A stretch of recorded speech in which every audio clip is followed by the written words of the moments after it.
Mais alors pourquoi la veille, c'est vraiment quelque chose d'indispensable à mettre en place?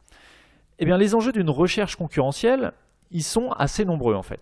Si tu devais résumer l'idée que ça résume tout simplement, c'est écouter pour mieux agir. Donc en gros, tu vas écouter ton marché, ton secteur d'activité plutôt, et en fonction de ce que tu vas entendre, entre guillemets bien sûr, eh bien tu vas pouvoir mettre en place des actions. Donc là, je vais te donner une liste qui n'est pas exhaustive des principaux avantages d'un audit de stratégie digitale. Donc l'un des avantages, ça va être de pouvoir prévoir et pronostiquer les angles d'attaque de tes concurrents afin que toi-même, tu puisses adopter et conduire une stratégie de réponse. C'est-à-dire en fonction de ce qu'ont faire tes concurrents, de ce que tu vas découvrir qu'ils sont en train de mettre en place, tu vas pouvoir apporter une réponse aussi à tes clients qui sont aussi ceux de tes concurrents. Donc ça va te permettre de prévoir et pronostiquer des angles d'attaque d'une certaine manière. Ça va te permettre aussi d'alimenter de nouvelles réflexions. Peut-être que tes concurrents vont avoir des angles de réflexion qui sont un petit peu différents de ce que toi tu prônes depuis quelques temps, et ça va te permettre de revoir un petit peu toi, ta réflexion et ta manière de présenter ton offre ou tes produits à ton marché. Ensuite, ça va te permettre de travailler en méthode agile de manière proactive. La méthode agile, pour ceux qui ne savent pas ce que c'est, je vous invite à faire une recherche sur Google. C'est une méthodologie de travail qui permet d'avancer étape par étape. Bref, je ne vais pas vous faire un sujet sur la méthode agile.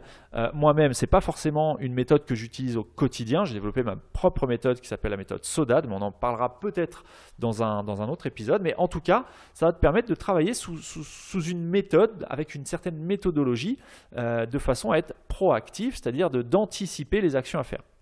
Ensuite, ça va te permettre d'être dans une démarche d'amélioration continue du management de ton entreprise. Ça va te permettre aussi de rester à l'écoute du marché et de la demande du consommateur. Ça, c'est quelque chose d'indispensable.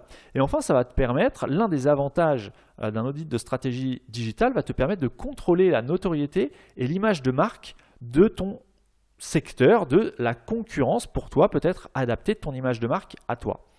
Donc maintenant, tu te demandes sûrement quelles sources d'informations tu dois examiner. Et bien, encore une fois, je vais t'en donner quelques-unes qui sont les plus couramment suivies. Encore une fois, ce n'est pas exhaustif, ce sont des exemples pour que tu puisses déjà entamer une démarche de veille concurrentielle. Cet épisode, il n'est pas destiné aux spécialistes de la veille concurrentielle. On aborde vraiment des bases, la base du concept, tout simplement la définition, le pourquoi et le comment de la veille concurrentielle. Donc, les sources d'informations que tu vas pouvoir examiner, ça va être par exemple les sites web corporate de tes concurrents. Tout simplement, ça paraît totalement évident, mais c'est par là que tu vas commencer à trouver des informations sur tes concurrents, sur ce qu'ils font, sur ce qu'ils proposent et la manière dont ils communiquent. Ensuite, une source d'information qui est plutôt intéressante à suivre, ce sont les publications.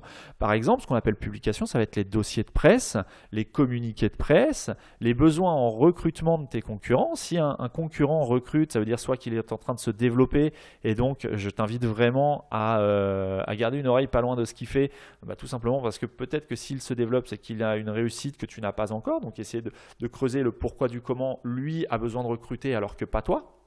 Donc ça, c'est quelque chose qu'il faut surveiller. Les recrutements, c'est quelque chose d'important à surveiller. C'est quelque chose qui est aussi trop souvent négligé dans la veille, mais savoir qu'une entreprise recrute pour telle ou telle raison, ça donne vraiment des informations très très importantes sur la santé de tes concurrents ou de ton concurrent qui recrute. Ensuite, une source d'information à examiner, ça va être l'actualité sur les médias sociaux, sur Facebook, sur LinkedIn, voir un petit peu ce que partagent et ce que proposent tes concurrents sur les réseaux sociaux. Les interventions des collaborateurs sur les réseaux sociaux aussi, c'est quelque chose d'important. Si tu es sur LinkedIn, tu peux essayer de suivre des collaborateurs qui travaillent chez tes concurrents pour voir un petit peu ce qu'ils partagent, comment ils communiquent, est-ce qu'ils parlent de leur entreprise, etc. etc. Et enfin, tu peux suivre les partenariats qui sont mis en place avec tes concurrents. C'est-à-dire ton concurrent qui met en place un partenariat avec une certaine marque ou autre, ça peut être intéressant de toi d'aller te positionner aussi sur des collaborations à venir. Faire une veille marketing, ça il faut bien que tu le gardes en tête, ça rentre dans une logique d'intelligence économique. La veille marketing, c'est pas simplement flâner et regarder un petit peu ce qui se passe autour de toi. C'est vraiment une manière de réfléchir, une manière intelligente de réfléchir à l'aspect économique de ton business. En tout cas pour le futur. Puisqu'effectivement, si tu ne fais pas du tout de veille concurrentielle aujourd'hui, il y a de grandes chances que tu te fasses doubler sans même t'en rendre compte. Et le jour où tu te rendras compte qu'effectivement, tu as un cran de retard sur ce qui se fait sur ton secteur et sur pourquoi… Ah, il y a le téléphone qui sonne. Bon, voilà, le téléphone a arrêté de sonner. Je vais le couper d'ailleurs, sinon on ne va pas s'en sortir. Et voilà, tu as entendu la belle petite sonnerie de la fin. Donc, qu'est-ce que je te disais?